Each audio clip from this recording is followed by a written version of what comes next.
Yes, we are live now. Hello all and welcome back again to GS Prelims revision series. GS Prelims revision series में हम लोग देखेंगे judiciary की कुछ चीज़ें थी जो हम लोगों ने डिस्कस नहीं किया था, उसको डिस्कस करके आएंगे। इसके अलावा देखिए कॉन्स्टिट्यूशनल बॉडीज़ के बारे में देखेंगे, जैसे election commission and all that. There are multiple number of constitutional bodies. इसके अलावा लास्ट में हम लोग देखेंगे कॉन्स्टिट्यूशनल अमेंडमेंट्स। हमारा जो मेन फोकस होगा डिस्कशन का वो जुडिशरी पर होगा और कॉन्स्टिट्यूशनल अमेंडमेंट पे होगा। बाकी जो कॉन्स्टिट्यूशनल बॉडी है इनको हम लोग टेबुलर फॉर्मेट में देख लेंगे क्या कुछ चीज़ें हैं, और बहुत ही सिंपल सी बातें हैं तो इसलिए इसको ज़्यादा फोकस नहीं करेंगे। फटाफट शुरू करते हैं। सबसे पहले देखते हैं जुडिशरी के बारे में। जुडिशरी हालांकि हम लोगों ने डिस्कस कर लिया था, लेकिन फिर भी यहाँ पर कुछ जुडिशियल डॉक्ट्रिन्स हैं उनको हम लोग थोड़ा सा देख लेते हैं कि आखिर में क्या वो जुडिशियल डॉक्ट्रिन्स हैं और ये कैसे काम करती हैं। यहाँ पर अगर देखें तो सबसे पहले जो डॉक्ट्रिन आती है this is doctrine of basic structure. Doctrine of basic structure का मतलब ये होता है कि हमारे जो कॉन्स्टिट्यूशन है उसमें एक समय ऐसा हुआ था कि लगातार इसमें अमेंडमेंट पर अमेंडमेंट किए जा रहे थे। अमेंडमेंट इसलिए किया जा रहा था क्योंकि सुप्रीम कोर्ट अपनी कोई एक जुडिशियल प्रोनाउंसमेंट दे रही थी और उस जुडिशियल प्रोनाउंसमेंट के अगेंस्ट में पार्लियामेंट एक लॉ बना देती थी। और पार्लियामेंट के पास में हमेशा लेजिस्लेटिव पावर एक टूल के तरीके से होता था, जिसमें कि आर्टिकल नंबर 368 था। शंकरी प्रसाद केस में और इनफैक्ट उसके पहले भी ये बता दिया गया था कि जो आर्टिकल 368 है this can be used to amend the constitution at any level. लेकिन अल्टीमेटली जब गोलकनाथ केस में एक डेडलॉक सिचुएशन हुई पार्लियामेंट और सुप्रीम कोर्ट के बीच में, तो उसके बाद से केशवानंद भारती केस में इस चीज़ को सॉल्व किया गया और अल्टीमेटली सुप्रीम कोर्ट के द्वारा ये कहा गया कि देखिए आप कोई भी लॉ, कोई भी कॉन्स्टिट्यूशन के प्रोविजंस कुछ भी आप चेंज कर सकते हैं, लेकिन there is a basic structure of constitution जिसे आप चेंज नहीं कर सकते हैं।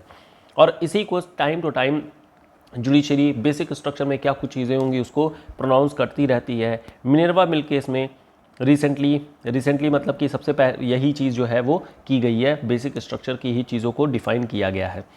तो बेसिक स्ट्रक्चर डॉक्ट्रिन इंडिया में जुडिशियल प्रिंसिपल के तरीके से काम करता है, जहां पर कॉन्स्टिट्यूशन ऑफ इंडिया में क्या बेसिक स्ट्रक्चर है, क्या बेसिक फीचर्स हैं जिसे हम अल्टर नहीं कर सकते हैं, डिस्ट्रॉय नहीं कर सकते हैं अमेंडमेंट के थ्रू, उसी को बताया गया है।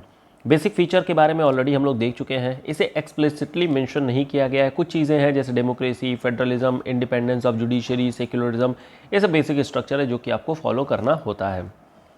नेक्स्ट जो डॉक्ट्रिन आती है this is doctrine of harmonious construction. नाम से ही देखेंगे this is harmony and construction, यानी कि कंस्ट्रक्टिव प्रोसेस, यानी कि अगर कोई डेवलपमेंट वगैरह किया जा रहा है उस डेवलपमेंट के दौरान में हमेशा हार्मोनियस स्ट्रक्चर बना करके रखना है।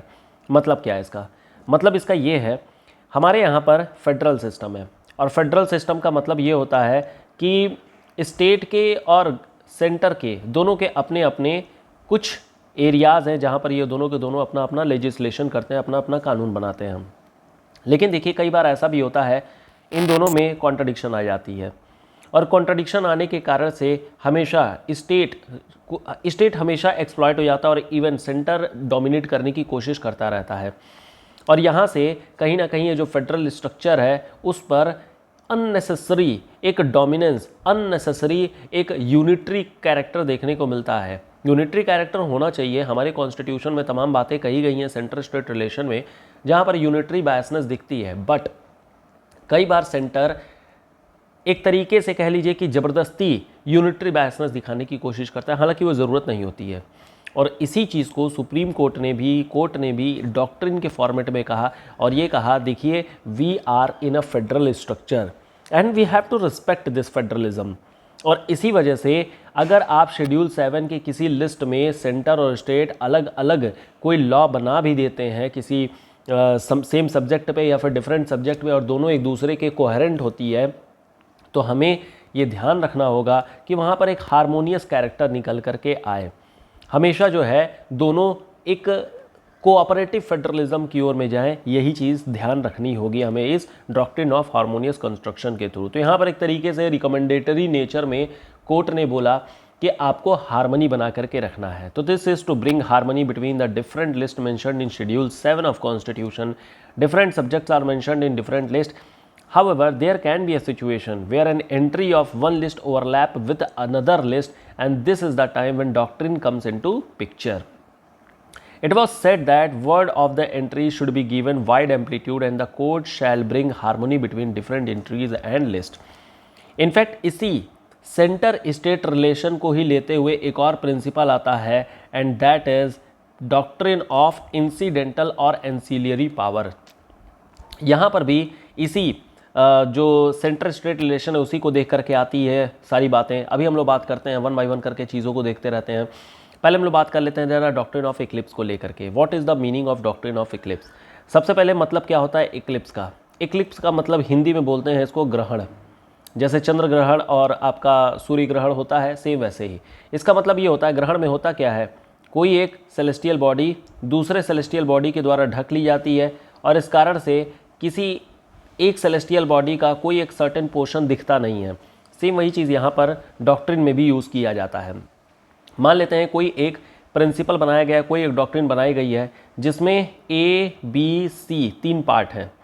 3 पार्ट कहने का मतलब कुछ इस तरीके से समझिए, जैसे प्राइवेसी का इशू है तो वहाँ पर कहा गया है कि नेशनल सिक्योरिटी, सॉवरेनिटी, इंटीग्रिटी, ये 3 मैटर हो गए. National security, integrity and sovereignty, तो उसी को ABC लिख दिया गया है. ठीक है. अब अगर मान लेते हैं कि कोई एक नया लॉ बनाया गया, कोई एक जो नया लॉ बनाया गया उसके कारण से फंडामेंटल राइट वायलेट हो रहा है, तो अब फंडामेंटल राइट वायलेट हो रहा है तो सिंपल सी बात है कोर्ट में पहुंचेगा इंटरप्रिटेशन के लिए, और अल्टीमेटली कोर्ट ये कहेगी देखिए ऐसा है कि हम यहाँ पर डॉक्ट्रिन ऑफ इक्लिप्स यूज़ कर रहे हैं. इसका मतलब ये है कि अगर कोई एक सेक्शन, कोई एक छोटा सा पार्ट अगर कहीं पर हमारे फंडामेंटल राइट या फिर किसी भी लॉ के साथ में अगर वायलेट कर रहा होगा तो उस पार्ट को ढक दिया जाएगा. मतलब वो इनवैलिड नहीं है, लेकिन फ़िलहाल अभी के टर्म में इनवैलिड है. और अगर फ्यूचर में इस चीज़ को यूज़ करना हुआ तो बिल्कुल आप फ्रीली यूज़ कर सकेंगे, लेकिन फ़िलहाल अभी ये ढका हुआ है, you can not use it. आप यूज़ नहीं कर पा रहे हैं इसका मतलब ये नहीं है कि वो इनवैलिड है. इस वजह से आप यूज़ इसलिए नहीं कर पा रहे हैं क्योंकि अभी वो फ़िलहाल अवेलेबल नहीं है यूज़ करने के लिए, ये कमिंग सून में चल रहा है. समझ आ गया? तो ये चीज़ होती है डॉक्ट्रिन ऑफ इक्लिप्स. तो doctrine state that if any law becomes contradictory to the fundamental right then it does not permanently die but become inactive. As soon as fundamental right is omitted from the constitution inactive law becomes revived. Actual में ये सारा का सारा case हुआ था जब property law को लाया गया था. तो जो ये राइट टू प्रॉपर्टी है जो आर्टिकल नंबर 31 में हुआ करता था, उसके कारण से तमाम इश्यूज़ हो रहे थे और अल्टीमेटली यहाँ पर ये डॉक्ट्रिन ऑफ इक्लिप्स का यूज़ किया गया था. और जब डॉक्ट्रिन इस प्रॉपर्टी को हटा दिया गया फंडामेंटल राइट से, आर्टिकल नंबर 300 में कर दिया गया, तो फिर जो वापस से जितने भी लॉज थे वो सारे के सारे वापस से एक्टिव हो गए. When court strike a part of law, it becomes unenforceable. Hence, eclipse is said to be cast on it. The law just become invalid but continue to exist. Eclipse is removed when another, probably a higher court, makes the law again and amendment is brought in the way to legislation. तो फिर ये वापस से active हो जाता है, वापस से इस चीज़ को आप यूज़ कर सकेंगे. समझ में आ गया eclipse का मतलब? तो यहाँ पर कोई चीज़ इनवैलिड नहीं करार दी जाती है, ख़त्म नहीं कर दिया जाता है, बट उसे इनएक्टिव कर दिया जाता है कि चलो ठीक है, फ्यूचर में जब भी चीज़ें मतलब सही होंगी, फ्यूचर में जब इस चीज़ की रेलेवेंस आएंगी, then it will automatically get activated. ठीक है. नेक्स्ट जो हमारी डॉक्ट्रिन आती है, this is pith and substance. Actual में इस डॉक्ट्रिन का मतलब क्या है उसको समझने से पहले जरा हम लोग कॉन्स्टिट्यूशनल प्रोविज़न को समझ लेते हैं. देखिए, कॉन्स्टिट्यूशनल प्रोविजंस को अगर आप पढ़ेंगे तो फिर अगर आप उसे सेपरेटली पढ़ेंगे तो उसका मतलब कुछ अलग निकल करके आएगा, लेकिन अगर आप उसे एक एज अ होल पढ़ेंगे तो फिर उसका मतलब कुछ अलग निकल करके आएगा. सेम जैसे आप लोगों ने वीडियो क्लिपिंग देखी होगी, कुछ वीडियो क्लिपिंग्स होती हैं जो ज़बरदस्ती कट शॉट करके या फिर एडिटिंग करके फिर उसको अलग तरीके से प्रेजेंट किया जाता है, तो उसका मतलब कुछ अलग निकल के आता है. लेकिन अगर वही ओरिजिनल वीडियो का अगर आप देखेंगे, पूरी वीडियो देखेंगे, तो उसका मतलब कुछ अलग निकल के आता है. और यही चीज़ होती है doctrine of pith and substance. इसका मतलब ये है, अगर आप किसी प्रोविज़न को, किसी स्पेसिफिक एरिया को अगर आप पढ़ रहे हैं तो उसे कहा जाएगा, मतलब according to that thing only we can not interpret anything. We have to study, we have to read, we have to interpret all as a whole. सारी चीज़ों को एक साथ, सारे प्रोविज़न को जब हम लोग एक साथ मिल करके देखेंगे तब हम लोग उस पर कोई इंटरप्रिटेशन कर सकते हैं। इवन प्रियम्बल का भी इस्तेमाल इसीलिए किया जाता है ताकि doctrine of pith and substance को फॉलो किया जा सके। इसका मतलब ये है कि हमें हर एक बात को देखना होगा। We can not just omit anything कि ये पार्ट जो होता है इनवैलिड है या फिर कोई पार्ट जो होता है वो गड़बड़ हो गई है, ऐसा हम नहीं कर सकते हैं। और यही चीज़ doctrine of pith and substance में कही जाती है। This doctrine comes into picture when there is a conflict between the different subject in different list. जैसे मान लेते हैं कोई लिस्ट 1 लिस्ट 2 अलग अलग इंटरप्रिटेशन निकल करके आ रही है, तो there can be a situation when a subject of one list touches the subject of another list, hence this doctrine is applied then. Pith and substance का मतलब होता है true nature of law. True nature of law तब हमें देखने को मिलेगा जब सारी चीज़ों को हम एक साथ देखेंगे। The real subject matter is challenge and not it's incidental effect on another field. Doctrine has been applied in India also to provide a degree of flexibility in otherwise rigid scheme of distribution of power. The reason for the adoption of this doctrine is that if every legislation were to be declared invalid on the ground that it encroaches power, the power of legislature would be drastically circumscribed.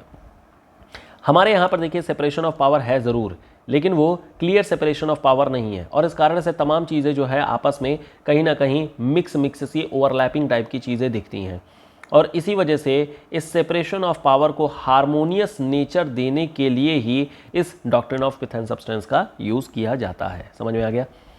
देखिए maximum जो भी doctrines use किए जाते हैं वो centre state relation में ही जो issues आते हैं उन्हीं को यूज़ करने के लिए किया जाता है और ये सारा का सारा original jurisdiction of supreme court में चला जाता है और वहीं से सारी इंटरप्रिटेशन की जाती है। अब आपको एक समझ में आ रहा होगा कि जो सुप्रीम कोर्ट है उसका मतलब वो कोई ओरिजिनल केसेस नहीं लेता है, वो मेनली इंटरप्रिटेशन के केसेस लेते हैं जहाँ जहाँ पर किसी डॉक्ट्रिन को या फिर किसी कॉन्स्टिट्यूशनल प्रिंसिपल को इंटरप्रेट करना होता है तो केसेस जाते हैं। तो मेनली जो सुप्रीम कोर्ट का काम है वो है इंटरप्रिटेशन का। तो मेक श्योर ये चीज़ आप जानते रहिए।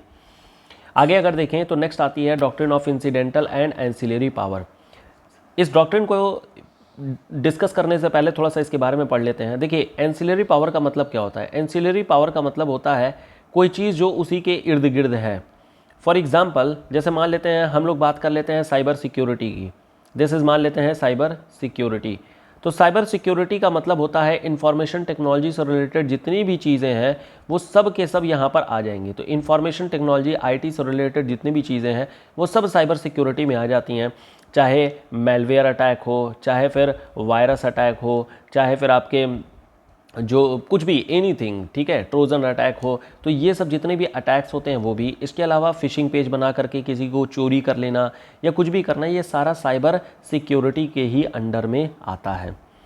अब अगर हम इंफॉर्मेशन टेक्नोलॉजी बोल रहे हैं तो we automatically consider cyber security as part of ancillary power. This is related with it और हम लोग मान लेते हैं कि यही चीज़ है।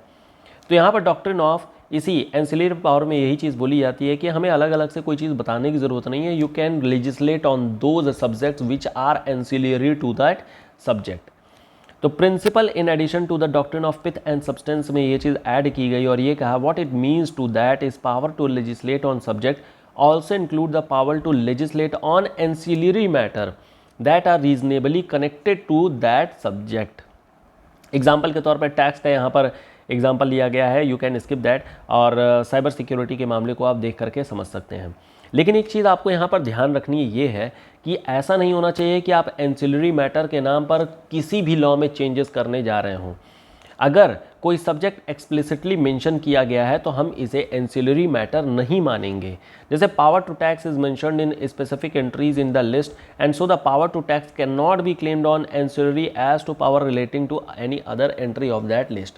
जैसे होता क्या था कि फाइनेंशियल जो रिलेशन होते हैं सेंट्रल स्टेट में उसको डिफाइन किया गया है, जो कि ऑलरेडी हम लोग देख रखे हैं। अब इस फाइनेंशियल रिलेशन में आप ये कहिए हम टैक्स के मैटर को सेंटर में रखे हैं और इस वजह से जितने भी टैक्स हैं वो सब के सब सेंटर में चले जाएंगे, इट विल बी इनवैलिड। क्यों? क्योंकि ऑलरेडी फाइनेंशियल रिलेशन में अलग अलग प्रोविज़न के थ्रू बताया जा चुका है कि कौन सी चीज़ किसके एरिया में जाएगी, कौन सी स्टेट के एरिया में जाएगी, कौन सी सेंटर के एरिया में जाएगी। हालांकि इन सब चीज़ों को अब तो सॉल्व किया जा चुका है जीएसटी के मामले में, लेकिन फिर भी अगर आप जीएसटी का मामला देखेंगे तो बहुत ज़्यादा पेंडेंसी ऑफ द केसेस हो रखी है जीएसटी की भी। इसमें से जो केसेस हैं वो सेंट्रल स्टेट के भी हैं और साथ ही साथ में जो प्राइवेट बॉडी, जो प्राइवेट प्लेयर है और गवर्नमेंट है उनके बीच में भी है। तो लेकिन खैर ये एंसिलरी पावर में नहीं आता है क्योंकि ये सेपरेटली डिस्कस किया गया, सेपरेटली इसके प्रोविजंस दिए गए हैं। आगे बात करते हैं, next is doctrine of colourable legislation. अब देखिए अगर इस लेजिस्लेशन, अगर इस डॉक्ट्रिन को पढ़ेंगे, अब देखिए यहाँ पर क्या लिखा है, कलरेबल लेजिस्लेशन। मतलब क्या, मतलब ये कि कोई आपने एक लेजिस्लेशन बना करके दिया, लेजिस्लेशन आपने बना के दिया, कोर्ट ने कहा नहीं गलत है, कोर्ट ने कहा दिस इज़ इनवैलिड और कोई ना कोई ग्राउंड दे दिया। अब इसके बाद से आपने क्या किया, इसी एक्ट को आपने बनाया, बस इसकी लैंग्वेज चेंज कर दी, ठीक है, लैंग्वेज चेंज कर दी, मतलब आपने क्या किया, इसका पन्ना बदल दिया, कलर बदल दिया, इसका तरीका बदल दिया, बट उसका जो जिस्ट है, उसकी जो थीम है, उसकी जो कॉन्टेक्स्ट है, वो सब कुछ सेम है। सिंपल वर्ड में अगर बोला जाए, मान लेते हैं कोई एक बंदा है और इसने कोई चीज़ सिंपल लैंग्वेज में आपको समझाई, ठीक है, सेम यही बंदा है और इसने क्या किया, कॉम्प्लेक्स लैंग्वेज में सेम जो बातें इस सिंपल लैंग्वेज में बोली गई थी उसी चीज़ को वापस से सुना दे रहा है। तो इसको बोला जाएगा कलरेबल लेजिस्लेशन। आपने लीपा पोती कर दी है, आपने कलर दे दिया है उसी सेम लेजिस्लेशन का, तो इसको बुलाता है कलरेबल लेजिस्लेशन। और बोल दिया जाता है कलरेबल लेजिस्लेशन के नाम पर इनवैलिड करार दिया जा सकता है। तो this is applied when legislature enacting the law has transgressed its power as mentioned in the constitution. Colourable legislation का सिंपल मीनिंग यही होता है, what can not be done directly, इसे हम इनडायरेक्टली भी नहीं कर सकते हैं। जैसे फॉर एग्जांपल अगर बात किया जाए कि प्राइवेसी अगर फंडामेंटल राइट है, तो privacy is fundamental right, it doesn't matter क्या आप इसके आगे पीछे ग्राउंड दे रहे हैं। और अगर प्राइवेसी के अगेंस्ट में कोई लॉ बनाया जा रहा है तो प्राइवेसी को बिना नाम दिए इसके अगेंस्ट में भी अगर कोई लॉ बनाया जाएगा तो भी इनवैलिड ही करार दिया जाएगा। It is the substance that is material and not the outward appearance, hence there are certain situations when it seems that it is within the power of legislation enacting the law but actually it is transgressing। और यहीं पर ये जो doctrine है वो सामने आती है। क्लियर हो गया क्या चीज़ है। तो यहाँ पर मेनली ये बताया जाता है कि जो लेजिस्लेचर है, चाहे वो पार्लियामेंट हो चाहे वो विधानसभा हो, दोनों किस तरीके से अपने पावर को मिसयूज़ कर सकती हैं, उसके लिए लेजिस्लेशन दिया गया है कि कोई भी मिसयूज़ न किया जा पाए और जो हमारा इंडिया है उसे एक डेमोक्रेटिक नेचर में बना करके रखा रहा जाए। नेक्स्ट थिंग आती है doctrine of severability. Doctrine of severability का मतलब होता है किसी चीज़ को सेव करना, किसी चीज़ को बचा करके रखना। कहने का मतलब ये है, जैसे सपोज मान लेते हैं कि अगर कोई लॉ बनाया गया उसमें दो पार्ट है, मान लेते हैं ए पार्ट है एंड बी पार्ट है। ए और बी पार्ट कहने का मतलब है, जैसे मान लेते हैं सपोज प्राइवेसी का केस है, तो प्राइवेसी के केस में ये बोला गया कि ठीक है प्राइवेसी हर एक बंदे की इंश्योर की जाएगी, लेकिन there will be some ground on which privacy can be compromised. जैसे मान लेते हैं नेशनल सिक्योरिटी हो गई, तो दिस इज़ नेशनल सिक्योरिटी हो गई, ठीक है। और एक और चीज़ ले लेते हैं, डिजिटल मोड हो गया, ठीक है। अब देखिए नेशनल सिक्योरिटी समझ में आ रहा है, डिजिटल मोड अभी नहीं समझ में आ रहा है। क्यों प्राइवेसी के लिए डिजिटल मोड को बोला गया है, भी कॉम्प्रोमाइज़ किया जा सकता है? वी डू नॉट हैव, क्योंकि we do not have any cyber law for now. अभी हमारे पास कोई भी साइबर लॉ कॉन्क्रीट नहीं है जिसके बेसिस पर हम लोग ट्रायल चला सकें। देयर आर IT एक्ट, लेकिन अगेन IT एक्ट में सारी चीज़ें कवर नहीं होती हैं, तो इस वजह से हम लोगों ने कर दिया कि चलो ठीक है डिजिटल मोड भी रहेगा। तो अभी फ़िलहाल होगा क्या, अगर डिजिटल मोड को, नेशनल सिक्योरिटी ठीक है, ये तो खैर इस पर चैलेंज नहीं किया जा सकता है, लेकिन डिजिटल मोड पर चैलेंज किया जा सकता है कि ये क्या चीज़ बना के रखा गया है। और इसके लिए कोर्ट डॉक्ट्रिन ऑफ सेवरेबिलिटी का इस्तेमाल कर सकती है, किसी एक सर्टेन पार्ट को हटा सकती है। कहने का मतलब क्या है कि according to this doctrine if there is any offending part in statue, जैसे ये चीज़ जो है वो ऑफेंडिंग पार्ट है, then only the offending part को declare void and not the entire statue. इसके लिए हम पूरी की पूरी कानून को नहीं हटाएंगे, पूरे प्राइवेसी को नहीं हटाएंगे कि ये पूरी चीज़ गड़बड़ है, केवल जितना पार्ट इसमें ऑफेंडिंग है उतने पार्ट को हटा दिया जाता है और इस तरीके से जो स्टैच्यू है उसको सेव कर लिया जाता है। आर्टिकल 13 में जो जुडिशियल रिव्यू का है ये बोला जाता है कि portion that is invalid should be struck off, not the entire law, ठीक है। द वैलिड पार्ट जो होती है उसको केप्ट करके रखा रहा जाता है। However it should be kept in mind that even after separation, अब मान लेते हैं कि इन दोनों को अलग अलग कर दिया गया, ए पार्ट को अलग कर दिया गया, बी को अलग कर दिया गया, यानी नेशनल सिक्योरिटी अलग हो गई और डिजिटल मोड अलग हो गया।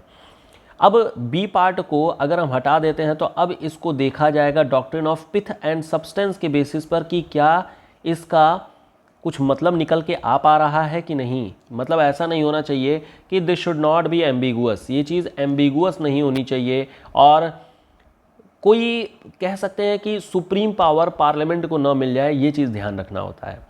तो the meaning part become ambiguous then the whole statute would be declared void and use so. ठीक है, तो यहाँ पर बेसिकली डॉक्ट्रिन ऑफ सेवरेबिलिटी के साथ ही साथ में पिथ एंड सब्सटेंस को भी देखा जाता है, ताकि कोई जो हम लोगों ने जो भी मतलब रिमूव किया है, जो भी पार्ट रिमूव किया गया है, रिमूव करने के बाद ऐसा नहीं होना चाहिए कि सिचुएशन कोई चीज़ गड़बड़ हो। ठीक है, चलिए नेक्स्ट थिंग आ जाते हैं।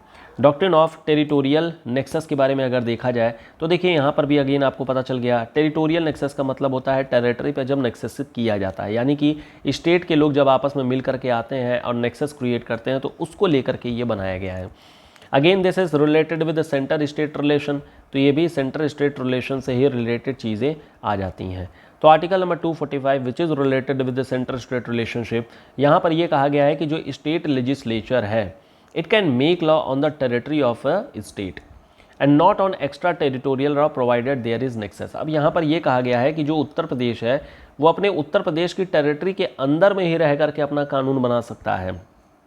ऐसा नहीं होना चाहिए कि मध्य प्रदेश के बॉर्डर पे जाकर के कानून बना रहा है। ठीक है, तो ये सेंटर स्टेट रिलेशन में इनफैक्ट स्टेट के टेरिटरी मतलब with in the territory of the state state can legislate, ये बात बताई गई है। And not on extra territorial law provided अब लेकिन प्रोवाइडेड देयर इज नेक्सस और connection between the state and the object of legislation. अगर मान लेते हैं कि इंटर स्टेट यूपी और मध्य प्रदेश ये दोनों को दोनों मिल करके कहते हैं कि ऐसा है कि हम अल्कोहल को बैन कर रहे हैं, कोई दिक्कत नहीं, अल्कोहल का बैन कर लीजिए, लेकिन इन्होंने ये कहा नेक्सस बना करके ये कहा हम अल्कोहल को अपने टेरिटरी से मूव भी नहीं होने देंगे, मतलब कि हमारे यहाँ से मूवमेंट भी नहीं होनी चाहिए, तो ये बना दिया गया है नेक्सस। और this nexus can again you can say कि सेंटर के जो भी रिवेन्यू है या सेंटर का लॉ है उसको वायलेट कर सकता है इंटर स्टेट, क्योंकि ट्रेड तो ठीक है, ट्रेड जो है वो स्टेट मैटर है, लेकिन इंटर स्टेट ट्रेड ये जो है वो यूनियन स्टेट की यूनियन लिस्ट का मैटर है। और अगर नेक्सस बना करके इंटर स्टेट ट्रेड में अगर कोई स्टेट वाले प्रॉब्लम क्रिएट करते हैं तो ये आ जाएगा डॉक्ट्रिन ऑफ टेरिटोरियल नेक्सस को लेकर के, और ये चीज़ वायलेशन हो जाएगी सेंटर स्टेट रिलेशन के क्षेत्र में। तो in the connection between the state and the object of legislation, यहाँ पर आर्टिकल कहता है कि parliament of India can make law for the whole or any territory of India, यानी कि इंटर स्टेट यूनियन को लेकर के, इंटर स्टेट ट्रेड को लेकर के it comes under union list, और इस चीज़ को लेकर के पार्लियामेंट लॉ बना सकती है। लेकिन अगेन अगर स्टेट लेजिस्लेचर सेम काम करती है तो हम ये नहीं कह सकते हैं कि नेक्सस, अगर नेक्सस वायलेट कर रहा है and it is against the nature of the central law, against में जा रही है, तब तो हम इसको हटा देंगे, तब तो हम इसको पार्लियामेंट जो भी बनाएगी वो सुपर इम्पोज कर दिया जाएगा। लेकिन अगर यह हारमोनियस नेचर में है तो फिर ऐसा ज़रूरी नहीं है कि हम लोग कहें कि नहीं नहीं जो स्टेट है अपनी टेरिटरी में रह करके काम नहीं कर रहा है इसलिए हम हटा रहे हैं, ऐसा हम नहीं करते हैं। समझ में आ गया? तो यहाँ पर टेरिटोरियल नेक्सस को हमेशा हारमोनियस नेचर में भी पढ़ना चाहिए। तो दिस इज़ हारमोनियस नेचर, लेकिन हमेशा हारमोनियस नहीं होता है, यहाँ पर निगेटिव भी हो सकता है, तो इस चीज़ को ध्यान रखा जाता है कि कहीं पर कोई चीज़ कॉन्ट्राडिक्शन में ना है। देखिए ओवरऑल थीम, चाहे वो स्टेट गवर्नमेंट हो चाहे सेंट्रल गवर्नमेंट हो, दोनों का थीम है वेलफेयर, और वेलफेयर सोशियो इकोनॉमिक बेसिस पर किया जाता है। तो हमेशा ये ध्यान रखा जाता है कि सोशल नॉर्म के चक्कर में इकोनॉमिक लॉस ना हो जाए। ठीक है, so this is the main thing to determine whether a particular legislation is within the territory nexus or not, इस डॉक्ट्रिन को हम अप्लाई कर देते हैं। समझ आ गया? अब इसके पास से नेक्स्ट चीज़ आती है, this is doctrine of lashes. अब ये देखिए एक कह लीजिए कि बड़ा ही अच्छा सा आर्टिकल है, बड़ा ही अच्छा सा कह लीजिए कि डॉक्ट्रिन है। लैशेस का मतलब होता है डीले करना, this is simple meaning delay होती है। इसका मतलब क्या है, उसको समझने के लिए देखिए एक केस समझते हैं। मान लेते हैं ये आप हैं और ये कोई दूसरा बंदा है, ये जो दूसरा बंदा है ये मैल इंटेंशन का है, ठीक है, मैल इंटेंशन का है और ये आपको फंसाना चाहता है। अब होता क्या है, मान लेते हैं कि आपका मान लेते हैं कि प्रॉपर्टी का मुद्दा आ गया है या फिर कोई एक मामला आ गया है जो इस बंदे के साथ में कॉन्ट्राडिक्शन में है। अब ये बंदा चाहे तो इस इशू को तुरंत कोर्ट में लेकर के जा सकता है और ये कह सकता है कि देखो हमारे राइट का, ज़रूरी नहीं है फंडामेंटल राइट तो ठीक है, इसके अलावा there are multiple rights, constitutional rights होते हैं, लीगल राइट होते हैं, स्टैट्यूटरी राइट्स होते हैं, नेचुरल राइट होते हैं, ह्यूमन राइट होते हैं, तमाम राइट होते हैं। तो ये बंदा तुरंत के तुरंत कोर्ट में लेकर के जा सकता है और इसके लिए इस बंदे को पनिश भी किया जा सकता है, मॉनेटरी या फिर जेल में, दोनों ही किया जा सकता है पनिशमेंट। लेकिन ये बंदा मैल इंटेंशन का, वो ये कहता है कि अगर हम अभी लेकर के जाएंगे तो इस बंदे को खाली डांट पड़ जाएगी, अधिक से अधिक जो होता है मॉनेटरी पेनाल्टी लगा दिया जाएगा। तो ये बंदा कहता है नहीं, अभी एक काम करो, डिले करो, डिले करो। और डिले करने के बाद में हम क्या करेंगे, अगर सरकार कोई नया कानून लेकर के आ जाती है या फिर आगे जा कर के अगर हम ग्रेव नेचर का दिखा करके अल्टीमेटली हम इनको ज़्यादा पिनलाइज करा सकते हैं। तो इस बंदे ने मैल इंटेंशन का यूज़ किया है। अब कोर्ट जब भी ऐसे मामले को लेकर के आएगी तो कोर्ट केवल ये नहीं देखती है कि बंदे का क्या प्रॉब्लम है, कोर्ट ये भी देखती है कि बंदे की प्रॉब्लम ओरिजिनेट कब हुई थी, वो बंदा उस समय क्यों नहीं आया था, और आज के टाइम पर क्या कंडीशन हो गई है। तो इन सारी चीज़ों को जब एज अ होल देखा जाता है तब फिर कोर्ट इस चीज़ को एक्सेप्ट करती है, मतलब इनका जो भी रिट होगा या फिर इनका जो भी केस होगा उसको एक्सेप्ट करती है। तो कोर्ट अगर देखती है कि डिले इस मैल इंटेंशन के साथ किया गया है कि जो ये बंदा है डिफेम, मतलब जो भी बंदा है एक्यूज है, उसे ज़्यादा पेनाल्टी पड़ सके या ज़्यादा इसको पिनलाइज किया जा सके, तो कोर्ट क्या करती है, इस डिले को मैल इंटेंशन मान करके जो भी पिटीशन फाइल किया जाता है इस साहब के द्वारा, तो इसको तुरंत कैंसिल भी कर सकती है। और इनफैक्ट 2015 में ये केस आया था, 2015 में, और 2015 में सुप्रीम कोर्ट ने केस को सिरे से खारिज कर दिया था, हटा दिया था। क्यों? क्योंकि डिले, मैल इंटेंशनल डिले के नाम पर इस चीज़ को हटाया गया था। और देखिए अभी तक इस पिटीशन को, इस सुप्रीम कोर्ट के जजमेंट को अभी तक अल्टर नहीं किया गया है, और अगर अल्टर नहीं किया गया है, 6 साल हो गए, तो अपने आप में बड़ा आर्टिकल बन चुका है। तो इस वजह से ध्यान रखिएगा, this is doctrine of lashes. ठीक है, देखिए जो डॉक्ट्रिन्स हम लोग बातें कर रहे हैं, प्रीलिम्स में बहुत ज़्यादा कम चांस होता है कि इस पर कोई क्वेश्चन आएगा। इवन मेंस में भी रिलेटिवली बहुत लेस चांस होता है कि इस पर क्वेश्चन आएगा। लेकिन देखिए ये सब हमेशा आपको ध्यान इसलिए रखना होता है क्योंकि इनका आप यूज़ कर सकते हैं। आप एक तो इंटरव्यू में आपको यूज़ हो जाता है, सेकेंड थिंग आप अपने आंसर्स जब लिखते हैं, मेंस की जब राइटिंग करते हैं, तो वहाँ पर इन सारे डॉक्ट्रिन को यूज़ करके आप अपने आर्ग्यूमेंट को जस्टिफाई कर सकते हैं। तो इस वजह से इन डॉक्ट्रिन को यूज़ करना होता है। दूसरा, आप एक सिटीज़न भी हैं और एक कह सकते हैं कि रिस्पॉन्सिबल सिटीज़न है, तो इस वजह से भी आपको जानना ये सब ज़रूरी है। ठीक है, हमेशा न्यूज़पेपर में ये सारे डॉक्ट्रिन्स वगैरह निकलते रहते हैं, तो मेक श्योर आप इन चीज़ों को देखते रहिए, जानते रहिए और समझते भी रहिए। ठीक है, चलिए तो इसके बारे में देख लेते हैं, यही जो डॉक्ट्रिन ऑफ लैशेस है। तो लैशेस का मतलब होता है delay. Doctrine of laches is based on the maxim that equity aids the vigilant and not those who slumber on their right. बड़ा लाइन लिख दिया गया है, समझते हैं वन बाय वन करके। Outcome is that a legal right और claim will not be enforced और allowed if a long delay in asserting the right और claim has prejudice in the adverse party. Elements of lashes include knowledge of claim. आपको पहले से पता था कि यहाँ पर क्लेम हो सकता है लेकिन आप कर नहीं रहे हैं। अनरीजनेबल डिले, मैल इंटेंशन के नाम पर निगलेक्ट हो गया। इन सारी चीज़ों को मैल इंटेंशनली हर्ट करने के लिए अपोनेंट को यूज़ किया जा रहा है। The well known that one who wants remedy must come before the court with in a reasonable time. तुरंत आ जाना चाहिए या फिर रीजनेबल टाइम होना चाहिए, या फिर आप अपने इस डिले को जस्टिफाई कर सकें तो आप आ सकते हैं। अच्छा, एक चीज़ ध्यान रखिएगा, फंडामेंटल राइट का अगर वायलेशन है, इट डजंट मैटर आप कब आ रहे हैं, आपकी जो रिट है वो कैंसिल नहीं की जाएगी इन the name of delay. Fundamental right हमेशा से इंपॉर्टेंट है और हमेशा के लिए इंपॉर्टेंट है। ठीक है, lapses of time violate equity and it is against the concept of justice.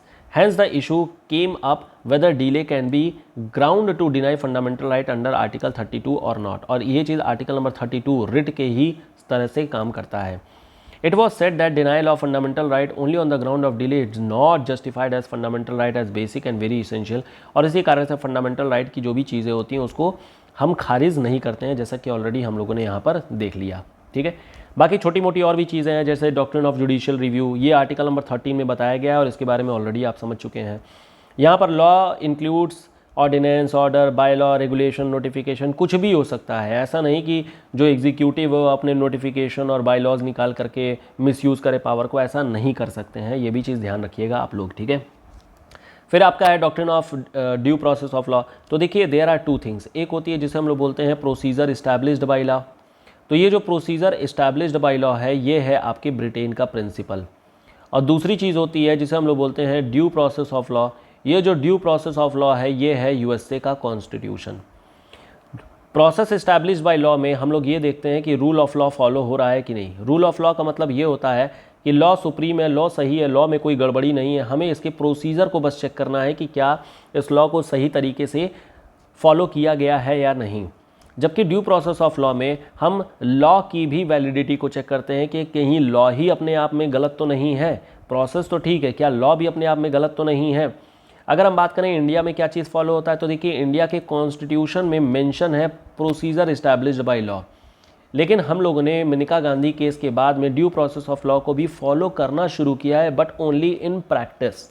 ये चीज़ कॉन्स्टिट्यूशन में कहीं अमेंड नहीं की गई है, कॉन्स्टिट्यूशन में कहीं लिखी नहीं गई है। तो ध्यान रखिएगा, अगर आपसे क्वेश्चन पूछा जाए कि कॉन्स्टिट्यूशन में क्या मेंशन है, तो procedure established by law mention है, लेकिन प्रैक्टिस किस चीज़ की होती है, प्रैक्टिस दोनों को साथ में लेकर के होती है। तो this is due process of law doctrine, not only check if there is a law to deprive the life personal liberty of a person, but also see if the law made is for just and not arbitrary. Supreme Court find that any law as not fair, it will declare null and void, and this doctrine provide for mere fair treatment of the individuals. ठीक है। Last एक और छोटा सा doctrine है, this is doctrine of constitutional morality.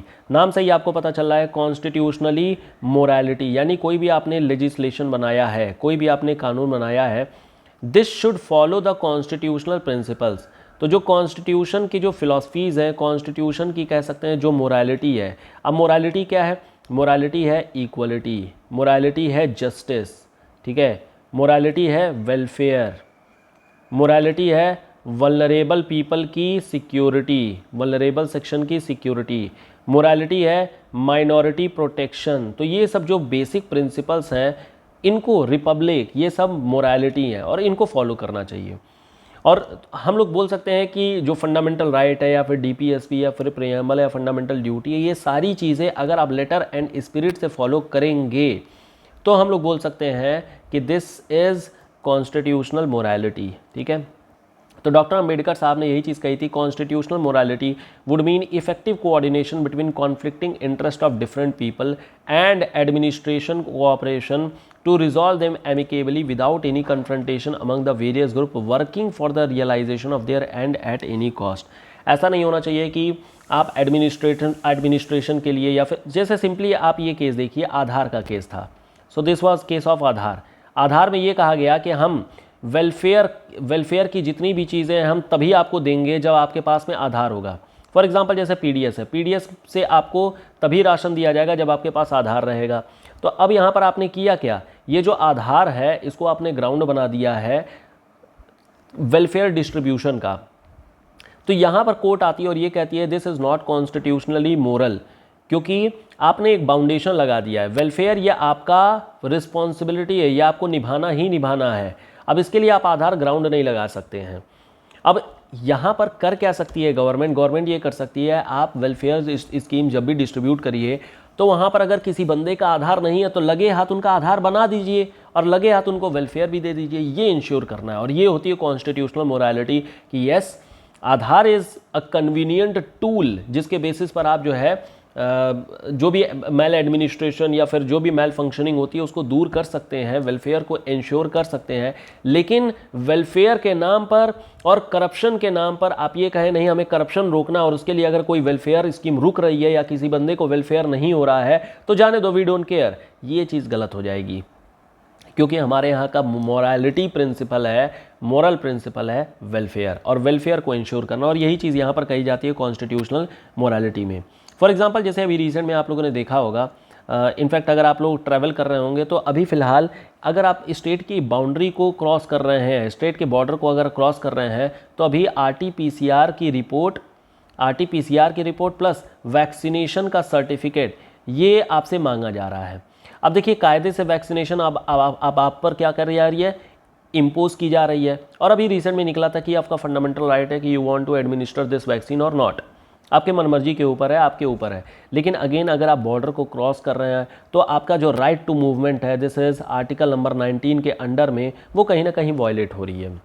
लेकिन ये चीज़ exceptional principal में बोला जा सकता है कि हम पब्लिक हेल्थ के नाम पर ये रिस्ट्रिक्शन लगा सकते हैं, और इसी वजह से RT-PCR और वैक्सीनेशन की जो सर्टिफिकेट है वो मांगी जा रही है जब भी आप स्टेट की बाउंड्री के मतलब को क्रॉस कर रहे हैं। तो अगर मान लेते हैं विद इन द स्टेट है तो nobody is going to ask, कोई नहीं पूछेगा आपसे RT-PCR की रिपोर्ट बताओ कहाँ पे है तुम्हारी, या वैक्सीनेशन करवाए हो कि नहीं करवाए हो। हाँ, अगर आप बॉर्डर क्रॉस कर रहे हैं then obviously there are threat to other people also, public health को खतरा है, और इस वजह से पब्लिक हेल्थ के नाम पर आप पर ये रिस्ट्रिक्शन लगाई जा सकती है। ठीक है, this comes under constitutional morality.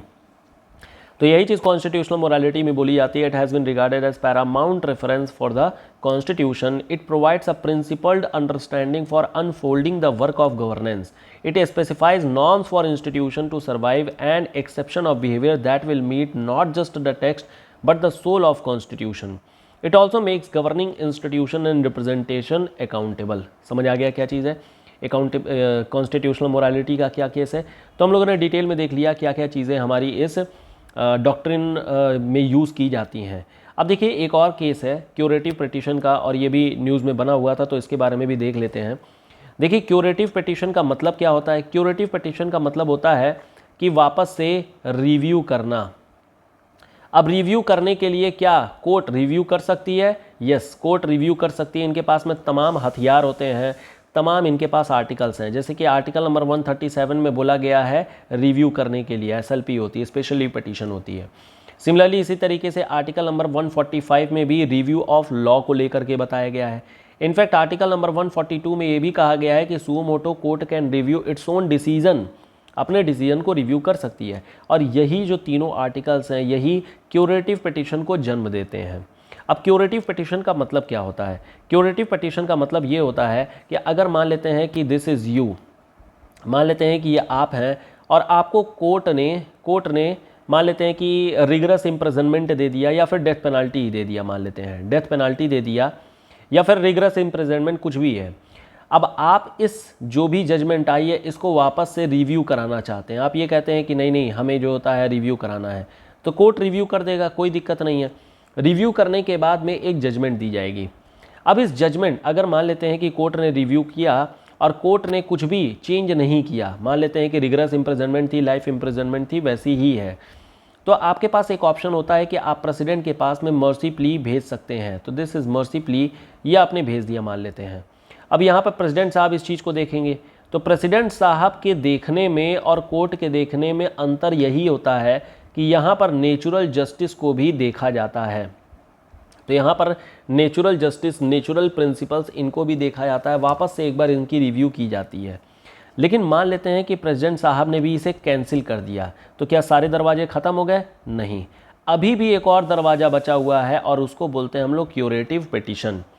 तो क्यूरेटिव पिटीशन में अब होता क्या है कि आपने जब प्रेसिडेंट साहब ने भी कैंसिल कर दिया तो you can again approach to court, आप फिर से सुप्रीम कोर्ट को अप्रोच कर सकते हैं। लेकिन इस बार जब आप अप्रोच करेंगे तो आप ये बोलेंगे कि जो जजमेंट दिया गया है उस जजमेंट में मैं इनोसेंट हूँ, और जो मर्सी प्ली आपने फाइल की थी इसी मर्सी प्ली का सेम ऑब्जेक्टिव लगा करके आप इस क्यूरेटिव पिटीशन को फाइल कर सकते हैं। क्यूरेटिव पिटीशन को एक्सेप्ट करना ना करना ये ऑब्वियसली जज पे डिपेंड करता है। मैक्सिमम टाइम ये क्यूरेटिव पिटीशन कैंसिल ही कर दी जाती है। तो क्यूरेटिव पिटीशन का मतलब समझ में आ रहा होगा कि again you want to challenge, you want to again review your judgement, और वो वाली चीज़ जो होती है कोर्ट के थ्रू चली आती है। लेकिन इसके लिए लिमिटेड पीरियड, मतलब कि यहाँ पर आपके पास लिमिटेड टाइम होता है और उसी within that time frame you have to file the case. ठीक है, तो यहाँ पर यही चीज़ कही गई है, अवॉइड मिसकैरेज ऑफ जस्टिस, गलती नहीं होना चाहिए। इसी वजह से हम लोग मतलब आप देख रहे हैं कि रिव्यू पर रिव्यू कराई जा रही है, बेंच बढ़ाते जा रहे हैं, रिव्यू करते जा रहे हैं, इसी वजह से क्योंकि हमारे यहाँ की जुडिशरी का सिंगल प्रिंसिपल यही है कि 10 कैदी छूट जाए लेकिन फिर भी एक इनोसेंट को सज़ा नहीं मिलनी चाहिए, and it is to prevent abuse of process. The concept of curative petition was first evolved in the Supreme Court case Rupa Ashok Hora and Ashok Hora case. Case याद रखना हमारे लिए इंपॉर्टेंट नहीं है, जुडिशरी की चीज़ें हम लोग डिस्कस नहीं कर रहे हैं, हम लोग basically doctrine GS point of view से पढ़ रहे हैं। और इसके अलावा और भी तमाम केसेस हुए थे जहां पर ये question, aggrieved person is entitled to any relief against the final judgement order of supreme Court even after dismissal of review petition or not. Recent में अभी जो निर्भया केस हुआ था उसमें भी सेम यही रिव्यू क्यूरेटिव पिटिशन के लिए बात कही गई थी।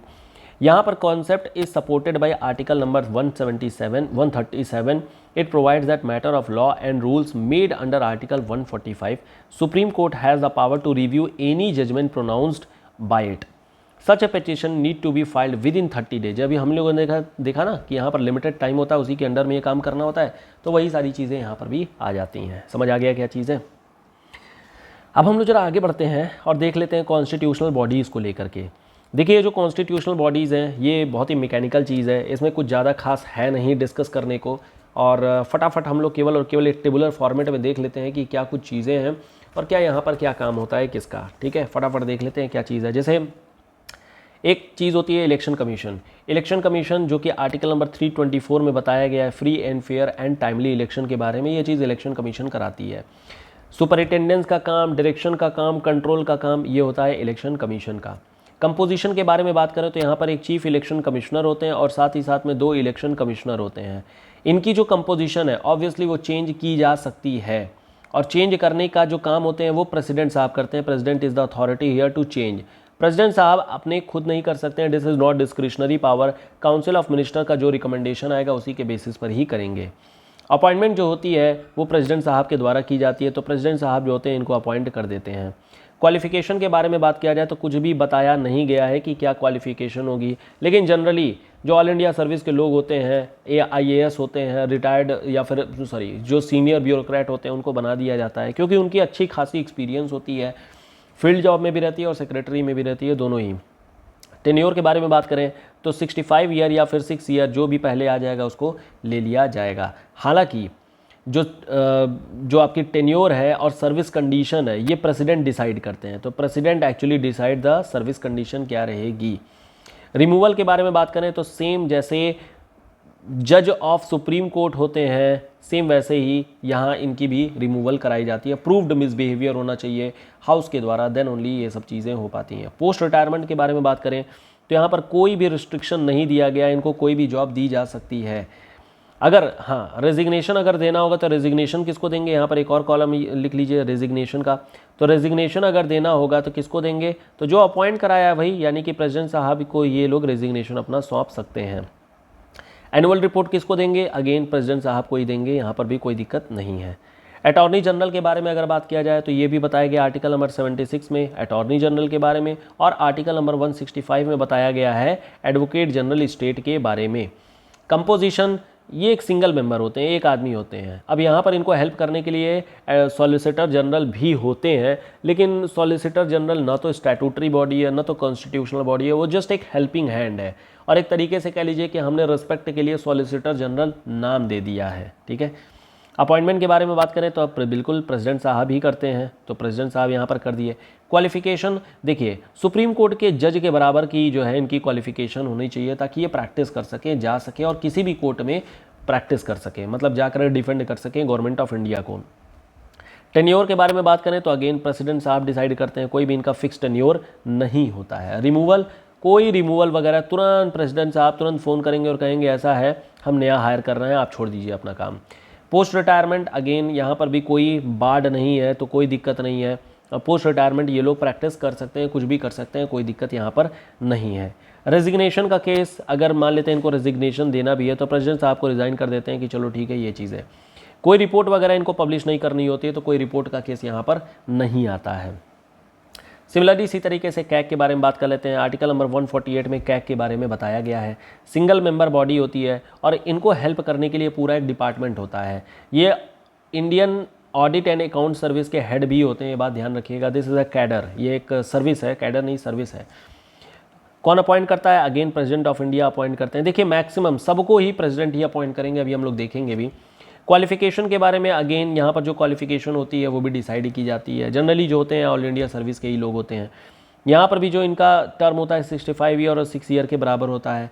रिमूवल अगेन जज ऑफ सुप्रीम कोर्ट जैसे की जाते हैं वैसे ही इनको भी किया जाता है। पोस्ट रिटायरमेंट जो इनकी जॉब होती है वो अपॉइंटमेंट नहीं कर सकते हैं, नो अपॉइंटमेंट, इनकी अपॉइंटमेंट नहीं होती है। बहुत ज़्यादा ये डिटेल्स जानते हैं गवर्नमेंट ऑफ इंडिया की, बहुत सीक्रेट चीज़ें जानते हैं, इसीलिए इनका अपॉइंटमेंट नहीं किया जाता है। रेजिग्नेशन अगेन प्रेसिडेंट साहब को ही दे देते हैं। यूपीएससी के बारे में बात करें तो आर्टिकल नंबर 315 से लेकर के 323 तक है। एसपीएससी में भी यही सेम चीज़ है, 315 से 323 तक।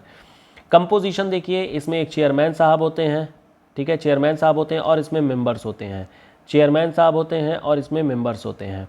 अब यहाँ पर जो चेयरमैन और जो मेंबर होते हैं वो again president of India decide करते हैं कि आखिर में कितने होंगे, क्या होंगे। इस सेंटर के केस में यहाँ पर प्रेसिडेंट साहब डिसाइड करेंगे और यहाँ पर गवर्नर साहब डिसाइड करेंगे कि क्या होगा सिस्टम, ठीक है। सिमिलरली अपॉइंटमेंट के बारे में बात करें तो यहाँ पर प्रेसिडेंट साहब अपॉइंट कर देते हैं और यहाँ पर गवर्नर साहब अपॉइंट कर देते हैं। क्वालिफिकेशन, यहाँ पर कोई क्वालिफिकेशन एज सच प्रिस्क्राइब नहीं की गई है, लेकिन ये बोला गया है कि आधे से ज़्यादा मेंबर गवर्नमेंट ऑफ इंडिया में या फिर सरकारी जॉब में 10 साल से ज़्यादा काम किए रहने चाहिए, एक्सपीरियंस 10 साल का होना चाहिए। यहाँ पर अगर बात करें तो 65/6 ईयर ये इनका कह सकते हैं कि ये टेन्योर होता है, और यहाँ पर यही चीज़ स्टेट के लिए 62 ईयर हो जाता है, क्योंकि ये सेंट्रल में फिर भेज दिए जाते हैं तो 3 साल का एक्सटेंशन मिल जाता है। अगर रिमूवल के बारे में बात करें तो यहाँ पर देखिए सुप्रीम कोर्ट या हाई कोर्ट की इंक्वायरी होती है और उसके बाद से प्रेसिडेंट ऑफ इंडिया इनको रिमूव कर सकते हैं, चाहे केस सेंटर यूपीएससी का हो या फिर स्टेट पीएससी का हो, दोनों पर सेम प्रोसीजर, एक ही चीज़ फॉलो की जाती है, ठीक है। पोस्ट रिटायरमेंट के बारे में बात करें तो जो चेयरमैन साहब होते हैं उनकी वापस से पोस्ट रिटायरमेंट नहीं है, बाकी मेंबर की हो सकती है। यहाँ पर चेयरमैन की भी हो सकती है और मेंबर की भी हो सकती है, लेकिन विद इन यूपीएससी ही होगी, ठीक है, ये चीज़ ध्यान रखना है। एनुअल रिपोर्ट ये प्रेसिडेंट साहब को सौंपते हैं और ये गवर्नर साहब को सौंपते हैं। अगर इनको रिज़ाइन करना है तो ये प्रेसिडेंट साहब को रिज़ाइन करेंगे और ये गवर्नर साहब को रिज़ाइन करेंगे। This is quite simple and basic thing, ठीक है। एनसीएससी और एनसीएसटी के बारे में बात कर लेते हैं। 65th कॉन्स्टिट्यूशनल अमेंडमेंट एक्ट और 89th कॉन्स्टिट्यूशनल अमेंडमेंट एक्ट के थ्रू एनसीएससी और एनसीएसटी ये फ्रेम में आया था। यह आर्टिकल नंबर 338 और 338A में लिखा गया है। एनसीएससी 338 में है और 338A में एनसीएसटी के बारे में बताया गया है। यहाँ पर बोला गया है कि एक चेयरमैन साहब होंगे और इनको हेल्प करने के लिए 3 अदर मेंबर हो सकते हैं, तो 3 अदर मेंबर। अपॉइंटमेंट सिंपल सी बात है, प्रेसिडेंट साहब ही करेंगे, कोई दिक्कत नहीं है यहाँ पर। इसके अलावा जो क्वालिफिकेशन होती है उसमें कोई क्वालिफिकेशन नहीं लिखी गई है, कोई भी प्रेस्क्राइब्ड क्वालिफिकेशन नहीं है। बाकी इनकी जो टेन्योर होते हैं वो प्रेसिडेंट साहब डिसाइड करते हैं, जनरली 3 साल की होती है, 3 से 4 साल की होती है, लेकिन खैर वो प्रेसिडेंट डिसाइड करते हैं, कोई फिक्स नहीं किया गया है। रिमूव करने के लिए अगेन प्रेसिडेंट साहब होते हैं, प्रेसिडेंट साहब रिमूव कर सकते हैं। इसके अलावा पोस्ट रिटायरमेंट के लिए कोई भी यहाँ पर रोक टोक नहीं है, बिल्कुल हो सकती है, कोई दिक्कत यहाँ पर नहीं है। एनुअल रिपोर्ट ये अपनी प्रेसिडेंट साहब को सौंपते हैं, दोनों ही लोग, एनसीएससी एनसीएसटी दोनों ही लोग प्रेसिडेंट साहब को ही सौंपते हैं। रेजिग्नेशन अगेन प्रेसिडेंट साहब को ही सौंपेंगे, कोई दिक्कत नहीं है, ठीक है।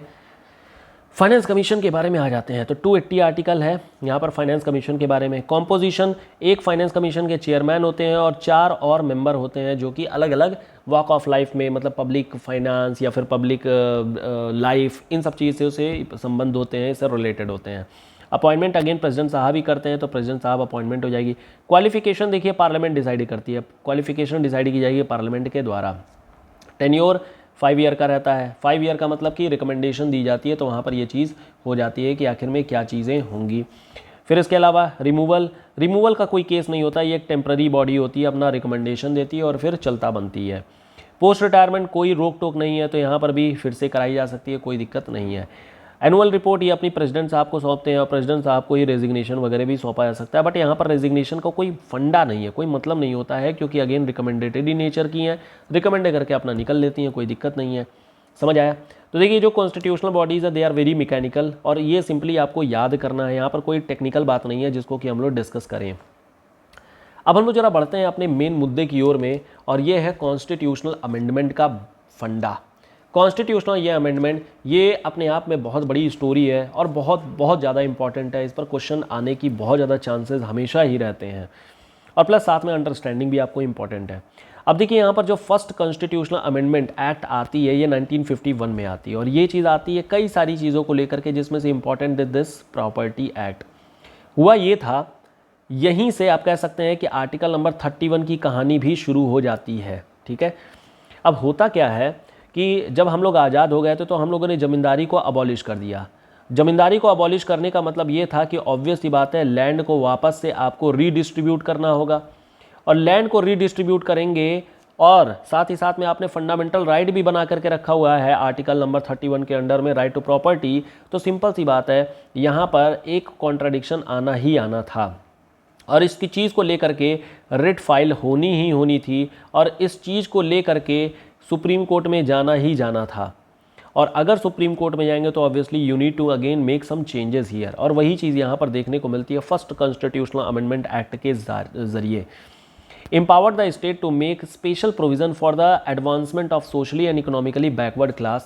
It provided for saving of law providing for acquisition of the state. अगर आप पढ़ेंगे इस एक्ट को तो आपको ये मिलेगा, ये चीज़ article number 31A and 31B में लिखा गया है, और ये चीज़ आर्टिकल नंबर 31 को अभी रिमूव नहीं किया गया है, ध्यान रखिएगा। इसमें बस हम लोग अमेंडमेंट करते जा रहे हैं, और इसमें यह कहा गया कि ई स्टेट्स के एक्विजिशन के लिए जो पार्लियामेंट है it can make law, it can provide any law, और साथ ही साथ में आसानी के लिए एक 9th शेड्यूल बना दिया गया फर्स्ट कॉन्स्टिट्यूशनल अमेंडमेंट एक्ट के ही ज़रिए, और इसके थ्रू जो भी लैंड रिफॉर्म्स हैं या जो भी लॉज वगैरह हैं उनको इसके अंडर में डाल दिया गया, और ये कह दिया गया इसकी जुडिशियल रिव्यू नहीं कराई जाएगी, इसकी जुडिशियल रिव्यू नहीं हो सकती है। मतलब कि ये कोशिश की गई कि अब आगे से कोई भी रिट का मामला ना बनने पाए इन द नेम ऑफ प्रॉपर्टी, और इसी के थ्रू आर्टिकल नंबर 31 के साथ ही साथ में 31A या 31B इंसर्ट कर दिए गए।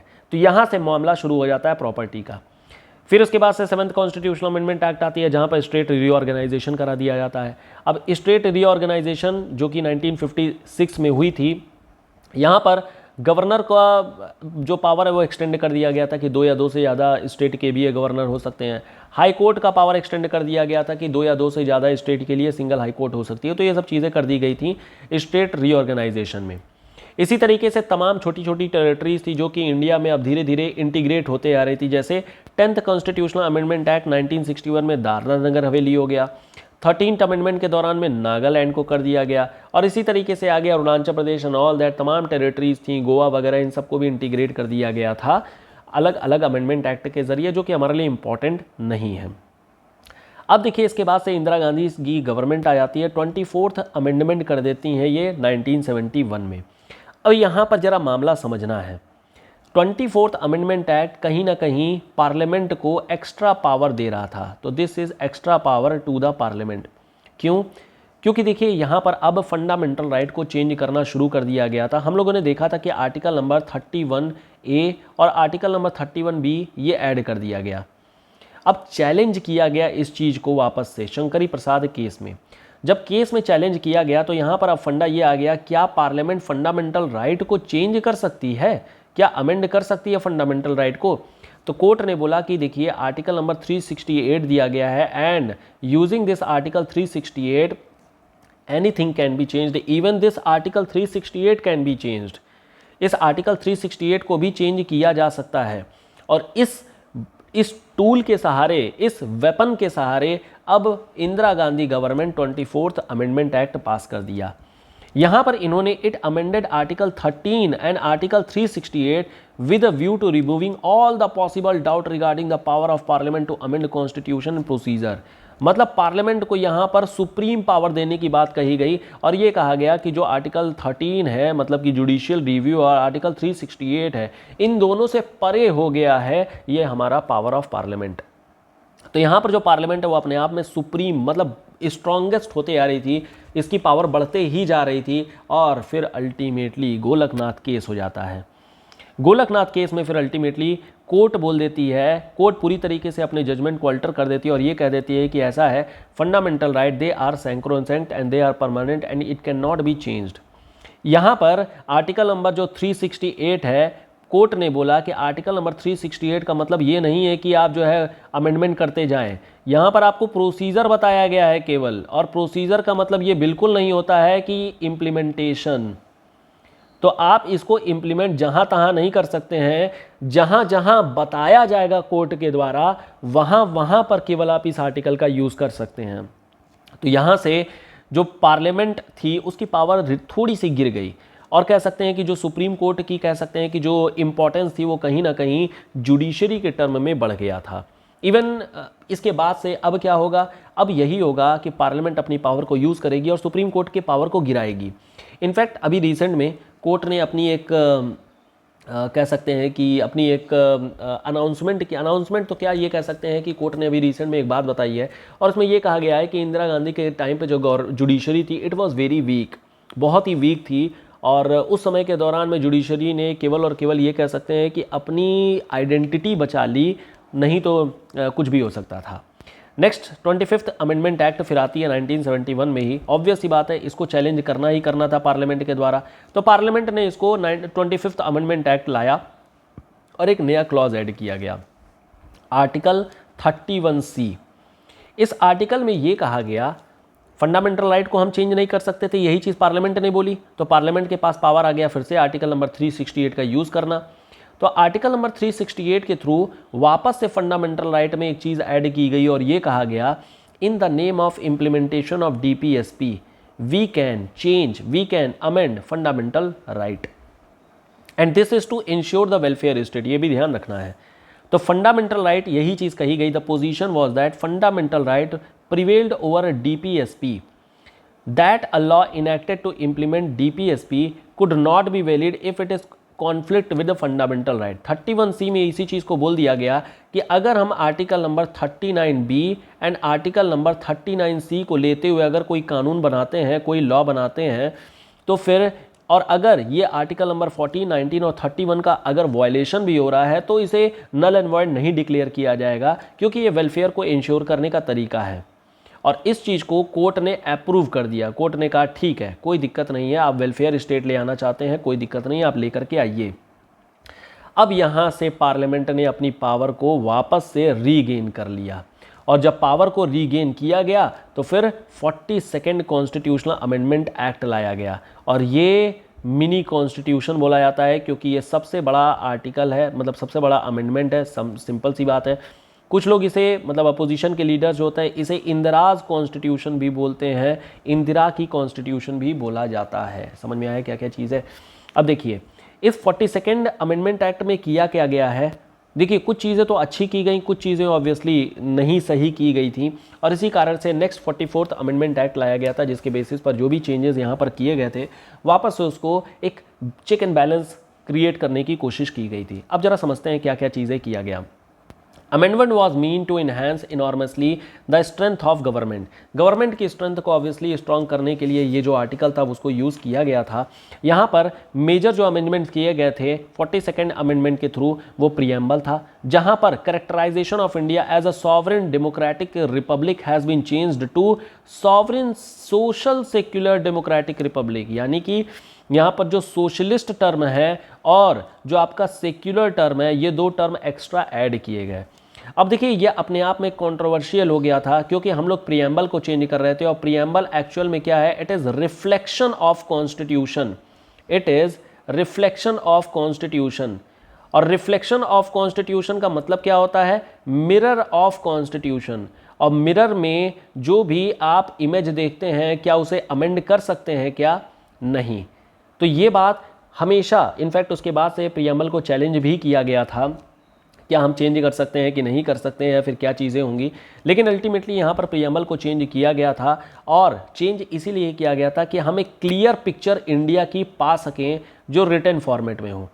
अब जैसे हमारे यहाँ पर पहले से सोशल कैरेक्टर है, हमारे यहाँ पर पहले से सेक्युलर कैरेक्टर है, लेकिन इसे मेंशन नहीं किया गया है, बल्कि हमारे डॉक्टर अंबेडकर साहब ने इसको डिफ़ाइन कर दिया था। इस चीज़ को डिफ़ाइन करके बताया था कि सोशल क्या होगी, सेक्युलर क्या होगी, और ये चीज़ हमारे DPSP में बहुत ही क्लियरली दिखती है। इवन अदर कॉन्स्टिट्यूशनल प्रोविजंस में भी हमें बहुत क्लियरली दिखती है, बट इसे मतलब लिखा नहीं गया था, इसे डिफ़ाइन किया गया था, इनडायरेक्ट टर्म में डिफ़ाइन करके रखा गया है। इसके अलावा यूनिटी ऑफ द नेशन की जगह पर unity and integrity of the nation add कर दिया गया था। ये भी ध्यान रखिएगा, इंटीग्रिटी एक नया वर्ड ऐड कर दिया गया है, और ऑब्वियसली ये चीज़ जो होती है फ्रेंच कॉन्स्टिट्यूशन से आई थी।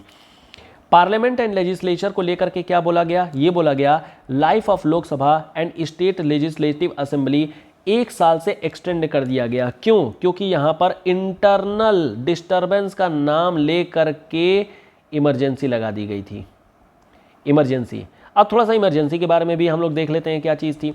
इमरजेंसी यहाँ पर इंदिरा गांधी गवर्नमेंट ने क्यों लगाया? इंदिरा गांधी गवर्नमेंट ने इसलिए लगाया क्योंकि यहाँ पर दो मामले चल रहे थे। दो मामले क्या चल रहे थे? अब देखिए, इंदिरा गांधी का जो गवर्नमेंट हुआ था उस समय बोला गया था कि जो इंदिरा गांधी का गवर्नमेंट मतलब कि इलेक्शन था, एमपी का जो इलेक्शन था, इसे चैलेंज कर दिया गया था। चैलेंज इसलिए किया गया था कि ऐसा माना गया था कि यहाँ पर बूथ कैप्चरिंग हुई है और कुछ ना कुछ जो होता है यहाँ पर मैल प्रैक्टिस किया गया है टू विन द इलेक्शन। और इस चीज़ को चैलेंज किया गया था इलाहाबाद हाई कोर्ट में। ऑब्वियसली यूपी से इलेक्शन लड़ा जा रहा था, इसलिए इलाहाबाद हाई कोर्ट में चला गया। इलाहाबाद हाई कोर्ट ने जजमेंट दिया कि यहाँ पर गड़बड़ी हुई है और इस तरीके से इनका जो एमपी का कैंडिडेचर था उसे कैंसिल किया गया और ऑब्वियसली पीएम का भी कैंडिडेचर अपने आप कैंसिल हो गया। अब इस कारण से यहाँ पर इंदिरा गांधी को दिक्कत हो गई कि यार ये तो, हालांकि इनको वापस से चैलेंज इन्होंने कर दिया था सुप्रीम कोर्ट में इन्होंने चैलेंज कर दिया, इस वजह से ये अपनी गवर्नमेंट को बचा पाई, लेकिन इनको ये दिख गया कि यार प्रॉब्लम हो सकती है। तो this was the first condition, first ground जिसके लिए दिक्कत हो रही थी। सेम इसी तरीके की दिक्कत हुई यहाँ पर बिहार की जो स्टूडेंट यूनियन थी। बिहार की स्टूडेंट यूनियन डिमांड करना शुरू कर दी थी मेल एडमिनिस्ट्रेशन के नाम पर, और जो गवर्नमेंट तानाशाही होते आ रही थी उसके अगेंस्ट में बिहार स्टूडेंट यूनियन जो है वो जमीन मतलब कि मार्च कर गई थी दिल्ली की ओर में। और इनका जो नेतृत्व कर रहे थे वो जेपी नारायण थे, जेपी नारायण, ठीक है। तो जेपी नारायण जनता दल, इन्होंने क्या किया था कि मार्च किया था और घेराव करने की कोशिश की थी इंदिरा गांधी की। अब यहाँ पर जेपी नारायण की केवल अब गलती तो नहीं, आप ये कह सकते हैं कि यहाँ पर इंदिरा गांधी गवर्नमेंट ने कहीं ना कहीं ज़्यादा ही लॉ एंड ऑर्डर को देखा और ज़्यादा ही आप कह सकते हैं कि कॉन्स्टिट्यूशनल प्रोविज़न का नाम दिया, कहीं ना कहीं इस मूवमेंट को डाइवर्ट किया गया। अब यहाँ पर जेपी नारायण साहब का ये कहना था कि गवर्नमेंट को उखाड़ के फेंक दो, जो भी आर्मी है वो गवर्नमेंट के अगेंस्ट हो जाओ। इसको कहा गया कि आप इंटरनल डिस्टर्बेंस क्रिएट कर रहे हैं, क्योंकि आप against the constitution, against the government, against the Indira Gandhi बात कर रहे हैं, यानी अगेंस्ट द गवर्नमेंट बात कर रहे हैं। और अगेंस्ट द गवर्नमेंट अगर आप बात कर रहे हैं तो first time ever anti national term ये आया था। और इस एंटी नेशनल टर्म को आर्टिकल नंबर 31D में इंट्रोड्यूस भी किया गया। हालांकि बाद में इसको रिपील किया जा चुका है, लेकिन इस चीज़ को आर्टिकल नंबर 31D में इंट्रोड्यूस किया गया। आप जब कॉन्स्टिट्यूशन देखेंगे तो 31D रिपील करके लिखा रहेगा, उसके पीछे रीज़न यही है, ठीक है। तो ये केस किया गया और अल्टीमेटली यहाँ पर एक नया कानून बना दिया गया था, मीसा का मतलब maintenance of internal security act. और इस दौरान में अपोजिशन के जितने भी लीडर थे, जेपी नारायण, अटल बिहारी वाजपेयी, इसके अलावा आपके लाल कृष्ण आडवाणी, मुरली मनोहर जोशी, अरुण जेटली, इसके अलावा आपके लालू प्रसाद यादव, मतलब जितने भी लीडर्स थे सब लोगों को जेल करार दिया गया, जेल भेज दिया गया था। और इस तरीके से गवर्नमेंट ने अपनी पावर का मिसयूज़ किया था। इनफैक्ट, और अभी ख़त्म नहीं हुआ, इनफैक्ट जो न्यूज़पेपर्स थे उनमें भी एंटी नेशनल चीज़ों को प्रिंट करने से मना कर दिया गया। अब यहाँ पर देखिए, जो मीडिया थी वो आज के टाइम की मीडिया नहीं थी। इन्होंने इस पूरे के पूरे मैटर को दिखाने के लिए, इस पूरे के पूरे कह सकते हैं कि अरिस्टोक्रेसी को दिखाने के लिए, इस पूरे के पूरे मैल एडमिनिस्ट्रेशन को दिखाने के लिए एडिटोरियल तो प्रिंट किया, लेकिन ब्लैंक एडिटोरियल प्रिंट किया। और इससे ये दुनिया में एक मामला आ गया कि blank editorial first time ever in history in the world, पहली बार किसी कंट्री में ब्लैंक जो दिस एडिटोरियल्स जो हैं वो पब्लिश किए गए थे। हालांकि इंदिरा गांधी ने अगले दिन इलेक्ट्रिसिटी इशू बना करके पब्लिश नहीं करवाने दिया, लेकिन खैर दिस वाज द थिंग, जो कि कहीं ना कहीं अपने आप में बहुत बड़ा खतरा था डेमोक्रेसी के लिए भी, और इस चीज़ को बहुत अच्छे तरीके से उठाया भी गया था। तो ये चीज़ की गई थी आर्टिकल नंबर 42 के थ्रू। इमरजेंसी के दौरान में 1 साल एक्सटेंड करा दिया गया था, हो गया एक्सटेंड, और इस तरीके से इंदिरा गांधी गवर्नमेंट ने अपना जो कैंडिडेचर है उसको कंटिन्यू रखा, क्योंकि इंटरनल इमरजेंसी मतलब कि इंटरनल डिस्टर्बेंस, इंटरनल इमरजेंसी आ गई है। एग्जीक्यूटिव के लिए इट अमेंडेड आर्टिकल 74, जहां पर यह एक्सप्लिसिटली कहा गया कि president shell act in accordance with the council of minister. मतलब अब ये बाइंडिंग नेचर में हो गया था कि प्रेसिडेंट साहब को जो भी रिकमेंडेशन दी जाएगी वो उनको मानना ही पड़ेगा। वो अपना मतलब प्योरली रबर स्टैंप बन चुके हैं। तो this is purely rubber stamp बन गए हैं कि जो भी चीज़ बताई जाएगी वही उनको करना है। इवन जुडिशरी के लिए 42nd constitutional amendment act inserted article 32A। अब ये चीज़ तो खैर बात नहीं की जाती है, बट 32A ऐड कर दिया गया था in order to deny Supreme Court to power to consider the constitutional validity of state law. यहाँ पर सिस्टम को फेडरल बनाने की कोशिश की गई थी, और इसमें आर्टिकल 331, 131A और 144A, 128A ये सब चीज़ें ऐड करने की बात कही गई। बात क्या कही गई, ये चीज़ किया गया। इसमें किया क्या गया, इसमें किया ये गया कि जो सुप्रीम कोर्ट है वो केवल और केवल यूनियन लॉ के बेसिस पर अब अपना जजमेंट देगा, और जो हाई कोर्ट है वो अब केवल और केवल स्टेट लॉ के बेसिस पर अपना जजमेंट देगा। मतलब आप समझ रहे हैं, कोर्ट की जो इंटीग्रिटी थी, कोर्ट की जो इंटीग्रेटेड नेचर है, उसी को खतरा हो गया, उसी चीज़ को ख़त्म करने की कोशिश की गई थी 42nd कॉन्स्टिट्यूशनल अमेंडमेंट एक्ट के ज़रिए। और कहीं ना कहीं ये जो constitutional validity of the state law है और जो constitutional validity of union law है, इसके लिमिटेशन के बेसिस पर हम लोग ये बोल सकते हैं कि जुडिशियरी अपने वीकेस्ट पोजीशन में पहुंच गई थी ड्यूरिंग दिस पीरियड।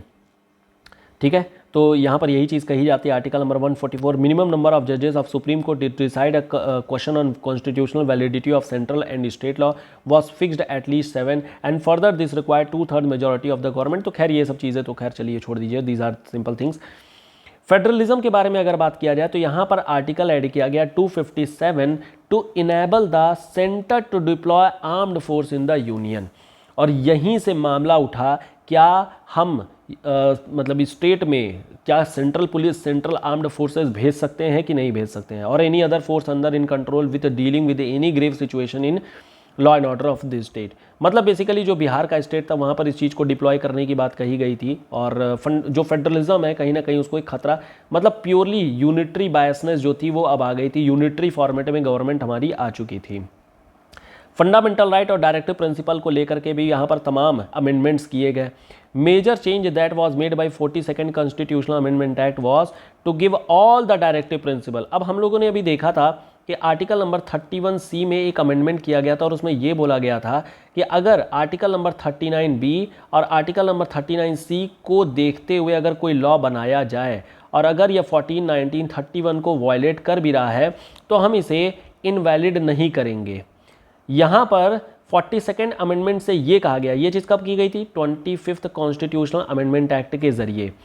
इस चीज़ को 42nd कॉन्स्टिट्यूशनल अमेंडमेंट एक्ट में ये कहा गया 39B और 39C छोड़िए, किसी भी डीपीएसपी को लेकर के अगर कोई लॉ बनाया जाए और अगर 14, 19 और 31 का ये वायलेशन हो भी रहा है तो इसे हम लोग इनवैलिड नहीं कहेंगे। यही चीज़ यहाँ पर ली जाती है कि सारे डायरेक्टिव प्रिंसिपल को फंडामेंटल राइट के ऊपर डोमिनेट करा दिया गया था। ठीक है, 42nd constitutional amendment act added few more directive principles, free legal aid, participation of worker in the management of industry, है ना। फ्री लीगल एड आपका 39 हो गया, 39A हो गया, और participation of worker in the management जो आपकी 43A हो गई। Protection of environment and protection of forest wild life. अब ये चीज़ अच्छी चीज़ की गई थी, इन्वायरमेंट को अब कॉन्स्टिट्यूशनल रिकॉग्निशन दे दिया गया 48A के ज़रिए। तो 48A के ज़रिए इसको कॉन्स्टिट्यूशनल स्टेटस दिया गया। इसके अलावा देखिए फंडामेंटल ड्यूटी भी, स्वर्ण सिंह कमेटी थी, इन्होंने रिकमेंडेशन दिया और उसी के बेसिस पर फंडामेंटल ड्यूटी भी ऐड कर दी गई। Inserted part 4A article 51A to create a new part which prescribe the fundamental duty to the state. और बाकी इमरजेंसी के केस में 42nd amendment act, president could declare an emergency under article 352 throughout the country and not in a part of country alone. The act authorised president to proclaim emergency in any part of the constitution.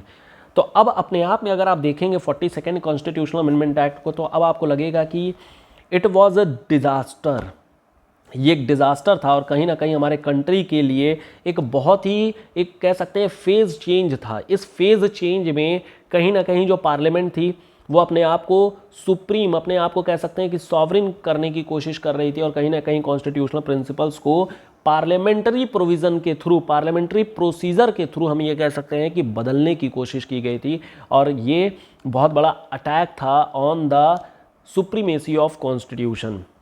इसके अलावा भी देखिए article number 323A और article number 323B भी add किया गया था, और ये थी ट्रिब्यूनल के लिए, तो दे आर ट्रिब्यूनल्स। इसके बारे में हम लोग बहुत ज़्यादा डिस्कशन नहीं करेंगे क्योंकि अगेन बहुत ही क्लियर फैक्ट है और easily you can read from your book में काफ़ी अच्छे से दिया हुआ है, तो आप इस पर पढ़ सकते हैं। बहुत ही सिंपल सी चीज़ें हैं, यहाँ पर कोई चीज़ नया डिस्कस करने का नहीं है। समझ में आ गया क्या चीज़ है?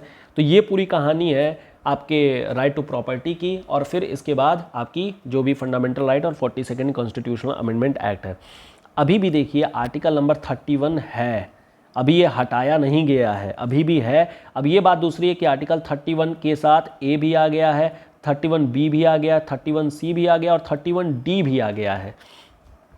अब देखिए इलेक्शन होता है, गवर्नमेंट चेंज कर दी जाती है, और गवर्नमेंट चेंज होने के बाद में 44th कॉन्स्टिट्यूशनल अमेंडमेंट एक्ट आता है, और इस चीज़ के ज़रिए वापस से कॉन्स्टिट्यूशन की सुप्रीमेसी बरकरार की जाती है, वापस से जुडिशरी को वापस से रीइस्टैब्लिश किया जाता है, वापस से डेमोक्रेसी को इस्टेब्लिश किया जाता है।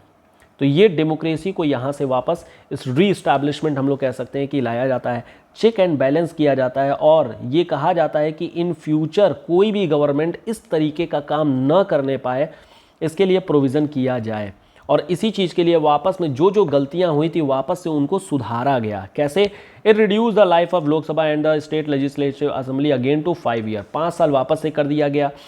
Restored the status quo, it cancelled 39 amendment which had deprived the Supreme Court over jurisdiction to decide dispute concerning election of president and vice president। कुछ खास नहीं है, केवल पढ़ लीजिएगा इसमें कुछ, क्योंकि इलेक्शन ऑफ प्रेसिडेंट और वाइस प्रेसिडेंट को लेकर के अमेंडमेंट कर दी गई थी, सुप्रीम कोर्ट के जुरिस्डिक्शन से हटा दिया गया था, लेकिन वापस से डाल दिया गया। Next thing, a new provision was added 74(1)। इसमें यह कहा गया कि प्रेसिडेंट साहब अब ऐसा नहीं है कि काउंसिल ऑफ मिनिस्टर पर जो है बाइंडिंग हो जाएगा, यहाँ पर वो एक बार रिकंसिडरेशन के लिए भेज सकेंगे। तो यानी कि अगर वो कैंसिल नहीं कर सकते, if not right to reject नहीं कर सकते हैं, लेकिन राइट टू डिले इनको दे दिया गया। तो this is right to delay जो इनको दे दिया गया, जिसके बेसिस पर ये अपना कह सकते हैं कि डिले कर सकते थे, और इसी को हम लोग बोल सकते हैं कि this is kind of suspensive veto. ठीक है, तो दिस इज़ सस्पेंसिव वीटो, इसको आप बोल सकते हैं। ठीक है, suspensive veto. Either generally or otherwise the president should act in accordance with the advice tendered after such a reconsideration। 51A was omitted, 51A को हटाया जा चुका है। It has been provided that emergency can be proclaimed। अब emergency को लेकर के provision किया गया, और ये कहा गया अब ये जो काउंसिल ऑफ मिनिस्टर केवल और केवल अपनी रिकमेंडेशन दे देते थे बोल करके, अब उनको रिटर्न में देना होगा, और वो भी कैबिनेट को रिटर्न में देना पड़ेगा, प्रेसिडेंट को, और विद इन 1 मंथ इनको अप्रूव भी कराना होगा पार्लियामेंट से, देन ओनली इमरजेंसी जो है वो अप्लाई की जा सकती है। सेकेंड थिंग, इंटरनल डिस्टर्बेंस, ये अपने आप में बहुत ही कह सकते हैं कि सब्जेक्टिव टर्म है, इसकी जगह पर आर्म्ड रिबेलियन रख दिया गया कि अगर आर्मी, अगर डिफेंस रिबेलियस हो जाएगी तब केवल और केवल इंटरनल इमरजेंसी लगाई जा सकती है। इसके अलावा तमाम प्रोसीजर किए गए थे जिसको कि ऑलरेडी हम लोग देख चुके हैं जब हम लोग इमरजेंसी बात किए थे। जो राइट टू प्रॉपर्टी अभी तक इतना ज़्यादा कह सकते हैं कि कॉम्प्लेक्स हो चुकी थी, अलग अलग आर्टिकल जोड़े जा चुके थे, उसके लिए अब कहा गया कि जो राइट टू प्रॉपर्टी है पहले इसका काम ही ख़त्म कर देते हैं, इसको फंडामेंटल राइट से हटाया गया और इसको भेज दिया गया आर्टिकल नंबर 300 में। और इस तरीके से जो गवर्नमेंट थी अल्टीमेटली, मोरारजी देसाई की गवर्नमेंट अल्टीमेटली इसे हटा दी, और हटा करके इसे भेज दिया गया लीगल राइट तो गलत कहना है, this is constitutional right, this is constitutional right. ठीक है, ये ध्यान रखिएगा। तो ये चीज़ थी जो 44th कॉन्स्टिट्यूशनल अमेंडमेंट एक्ट में 42nd की बातों को जो 44th है उसमें वापस से हम लोग कह सकते हैं कि ठीक ठाक करने की कोशिश की गई थी, सही कर दिया गया। तो ये मेन अमेंडमेंट्स हैं। अब इसके बाद छोटे मोटे और भी कई सारे अमेंडमेंट्स हैं, उनको भी देख लेते हैं। जैसे कि 52nd कॉन्स्टिट्यूशनल अमेंडमेंट, यहाँ पर क्या हुआ, यहाँ पर जो है डिफेमेशन के लिए केसेस लाए गए थे। तो दिस इज़ डिफेमेशन नहीं, क्या बोलते हैं उसको, डिसक्वालिफिकेशन, दिस इज़ डिसक्वालिफिकेशन। और यहाँ पर जो पावर दे दी गई थी वो स्पीकर को दे दी गई, ठीक है, कि डिसक्वालीफाई कैसे करना है। सिमिलरली इसी तरीके से 61st कॉन्स्टिट्यूशनल अमेंडमेंट एक्ट के ज़रिए जो वोटिंग एज थी उसको लोअर कर दी गई थी, 21 से 18 साल कर दी गई।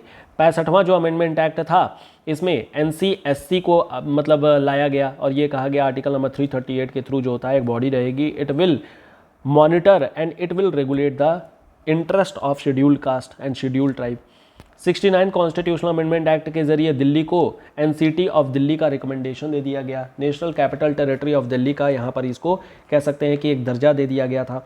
हाँ, यहाँ पर एक चीज़ आपको इंपॉर्टेंट है जो आपको ध्यान रखना है, और वो ये ध्यान रखना है कि एक बाल कृष्ण कमेटी बनाई गई थी, और इस बाल कृष्ण कमेटी ने अल्टीमेटली रिकमेंडेशन दिया था, और उसी रिकमेंडेशन के ही बेसिस पर ये हमारी जो एनसीटी ऑफ दिल्ली है इसको बनाया गया है। रिसेंट में देखिए एक अमेंडमेंट आई है और इस वजह से ये कमेटी इंपॉर्टेंट हो जाती है। 73rd कॉन्स्टिट्यूशनल अमेंडमेंट एक्ट पंचायती राज इंस्टीट्यूशन को, और 74th कॉन्स्टिट्यूशनल अमेंडमेंट एक्ट ये अर्बन लोकल बॉडी को बना देता है। 76th amendment, this amendment raised the reservation quota of government job, और यहाँ से जो मतलब कह सकते हैं कि सोशली और एजुकेशनली बैकवर्ड लोग हैं उनको एजुकेशन में मतलब कि दे दिया गया कि चलो ठीक है ये चीज़ जो है अब रिजर्वेशन दे दी जाएगी। Further the amendment act has included 9th schedule of constitution to exempt in from the purview of judicial scrutiny. अब देखिए ये जो शेड्यूल नंबर 9 था इसकी जुडिशियल रिव्यू नहीं की जा सकती थी, और इसी वजह से गवर्नमेंट इसी शेड्यूल में बार बार अपनी चीज़ों को इंक्लूड कर देती थी कि चलो ठीक है जुडिशियल रिव्यू होगा नहीं, हम बच जाएंगे, हमारा लॉ चल जाएगा, हमारा पॉलिटिक्स चल जाएगा, हमारी सीटें बच जाएंगी, हमारी सरकार बच जाएगी। लेकिन चैलेंज किया गया तो फिर अल्टीमेटली गवर्नमेंट ने ये कहा कि ऐसा है, मतलब कोर्ट ने ये कहा कि चलो ठीक है आप दे तो दे रहे हो रिजर्वेशन, कोई दिक्कत नहीं है, बढ़िया चीज़ है, और वेलफेयर आप इंश्योर कर रहे हो and this is the motive of our constitution, लेकिन आप प्रमोशन में रिजर्वेशन नहीं दे सकते हैं, प्रमोशन में नहीं करेंगे। तो फिर गवर्नमेंट क्या करेगी? गवर्नमेंट तुरंत पार्लियामेंट को बुलाएगी, कहेगी ऐसा है रुको अमेंडमेंट करो। तो अमेंडमेंट करके अल्टीमेटली आर्टिकल नंबर 16 में ये बोला गया, state to make any provision for reservation in promotion of government job in favour of SC and ST। तो वो चीज़ अब क्या कर दी गई? कॉन्स्टिट्यूशनल कर दी गई, अब तो करना ही पड़ेगा। मंडल कमीशन की जितनी भी रिकमेंडेशन थी इंदिरा सोनी केस में वापस से जो है उसको अल्टर किया गया और यहाँ पर ये चीज़ ला दी गई। 85th कॉन्स्टिट्यूशनल अमेंडमेंट एक्ट के जरिए फिर से रिजर्वेशन की चीज़ को लाया गया। The case of promotion by virtue of rule of reservation to government servant belonging to SC and ST। 86th amendment act में सेम इसी तरीके से एजुकेशन को लेकर के कहानी की गई, दिस इज 2002। तो यहाँ पर फ्री एंड कंपलसरी एजुकेशन, इसके लिए हम लोग मोहिनी जैन का केस डिस्कस करेंगे, तो दिस इज मोहिनी जैन का केस, यहाँ पर ये चीज़ आएगी। तो यहाँ पर क्या है, इन्होंने राइट टू एजुकेशन को लेकर के एक फंडामेंटल राइट बना दिया गया, article number 21A, which confer all the children within the age group 6 to 14 year right to free and compulsory education. इसमें ना सिर्फ फंडामेंटल राइट बल्कि DPSP और फंडामेंटल ड्यूटी को भी अमेंड किया गया, उसके बेसिस पर नए नए आर्टिकल ऐड किए गए। 89th कॉन्स्टिट्यूशनल अमेंडमेंट एक्ट के जरिए NC/ST को लाया गया, national commission for scheduled tribe, अलग से इनको कर दिया गया, क्योंकि देखिए शेड्यूल कास्ट एक डिफरेंट चीज़ होती है, शेड्यूल्ड ट्राइब एक डिफरेंट चीज़ होती है, दोनों की कंडीशन, दोनों की क्वालिटी, दोनों की कह सकते हैं कि जो भी कैरेक्टरिस्टिक्स है एंड दोनों की थ्रेट, ये सब अलग चीज़ें हैं, तो इस वजह से अलग कर दिया गया। 91st अमेंडमेंट एक्ट के जरिए 15% का लिमिट लगा दिया गया काउंसिल ऑफ मिनिस्टर के ऊपर में कि इससे ज़्यादा नहीं हो सकते हैं। 93rd कॉन्स्टिट्यूशनल अमेंडमेंट एक्ट के जरिए सोशली एंड एजुकेशनली जो बैकवर्ड लोग हैं उनको रिजर्वेशन देना है, इसके बारे में बात कर दी गई। In the private aided education, तो जितने भी प्राइवेट इंस्टीट्यूशन है वहाँ पर भी ये रिजर्वेशन जाएगा, इस चीज़ के लिए बोल दिया गया 93rd amendment act. Very very important, ध्यान रखिएगा, प्राइवेट एम्प्लॉयमेंट में नहीं है, एम्प्लॉयमेंट में, प्राइवेट एम्प्लॉयमेंट में कोई रिजर्वेशन नहीं होती है, केवल और केवल एजुकेशन में है। 97th कॉन्स्टिट्यूशनल अमेंडमेंट एक्ट जो कि 2011 में आई थी, यहाँ पर कोऑपरेटिव सोसाइटी के बारे में बातें बता दी गई हैं, तो कोऑपरेटिव सोसाइटी इसमें चीज़ें आ जाएंगी। 99th constitutional amendment act NJAC का था, लेकिन इसे इनवैलिड करार दे दिया गया था हमारी कोर्ट के द्वारा। 100 कॉन्स्टिट्यूशनल अमेंडमेंट एक्ट में बांग्लादेश के साथ हम लोगों ने लैंड बाउंड्री एग्रीमेंट किया है, जिसके थ्रू 51 बांग्लादेशी इनक्लेव इंडिया ने रिसीव किए in the India mainland and Bangladesh received 111 Indian enclave covering the Bangladeshi mainland. 101 constitutional amendment act ने GST ला दिया है। 102 के बारे में आप लोग जानते ही हैं, national commission for backward class को कॉन्स्टिट्यूशनल स्टेटस दे दिया गया है। और लास्ट में 103 जो अमेंडमेंट है, यहाँ पर EWS 10% reservation for the EWS, इसको इंक्लूड किया गया, reservation to the non unreserved category में जो इकोनॉमिकली वीकर ग्रुप हैं उनको फिर ये आर्टिकल के थ्रू पावर दे दी गई, कह सकते हैं कि इनको भी एम्पावरमेंट के लिए तरीका दे दिया गया। ठीक है, तो ये थी बेसिकली आज की पूरी डिस्कशन, और हम लोगों ने जितने भी अमेंडमेंट एक्ट्स वगैरह हैं इन सब के बारे में डिस्कस कर लिया। अब देखिए कुछ और भी चीज़ें हैं जो आपको ध्यान रखना है, वो आप अपनी बुक से रीड कर लीजिएगा। जैसे कि representation of people's act 1950 and 1951, इन दोनों को आप लोग रीड कर लीजिएगा। इतना कुछ खास इंपॉर्टेंट है नहीं, एग्जाम में भी अगेन लेस चांस है, लेस प्रोबेबिलिटी आने की। इसके अलावा ऑफिस ऑफ प्रॉफिट को भी आप हमेशा देखते रहेंगे कि यहाँ पर भी जो है लगातार इस पर क्वेश्चन वगैरह बनते रहते हैं, न्यूज़पेपर में आते रहता है, लेकिन अगेन बहुत लेस प्रोबेबिलिटी है कि इस पर कोई क्वेश्चन आएगा। पॉलिटिकल पार्टी के बारे में भी आपको चीज़ें मिल जाएंगी। तो पॉलिटिकल पार्टी में भी अगेन बहुत ही मैकेनिकल एक फार्मूला होता है, उसी को याद कर लेना होता है। स्टेट पार्टी और जो आपकी नेशनल पार्टी है उसको भी आप लोग देख लीजिएगा कि क्या चीज़ है, इसमें बताने वाली कोई बात नहीं। और लास्ट में मॉडल कोड ऑफ कंडक्ट भी अगर आप पढ़ना चाहें तो पढ़ सकते हैं। मॉडल कोड ऑफ कंडक्ट ये भी, हालांकि again this is recommendatory in nature only and this does not have any statutory banking, और इसी वजह से इस पर कोई क्वेश्चन भी आने की संभावना नहीं है। लेकिन एक बार आप इसे रीड कर लीजिएगा, अगर इनकेस क्वेश्चन आ जाता है तो it will be again disaster for you अगर आप नहीं पढ़ के जाते हैं तो ये चीज़ थी। ठीक है, चलिए खैर फिलहाल यहीं पे स्टॉप करते हैं, मिलेंगे अपने नेक्स्ट वीडियो में। और टेलीग्राम चैनल की लिंक अगेन डिस्क्रिप्शन में भी है, ज्वाइन कर लीजिएगा आप लोग, और जो भी डाउट रहेंगे अपने टेलीग्राम पर पूछ लीजिएगा। ठीक है, चलिए खैर स्टॉप करते हैं, यहीं पे मिलते हैं नेक्स्ट वीडियो में। Till then good bye, good night, thank you so much, tata, bye bye.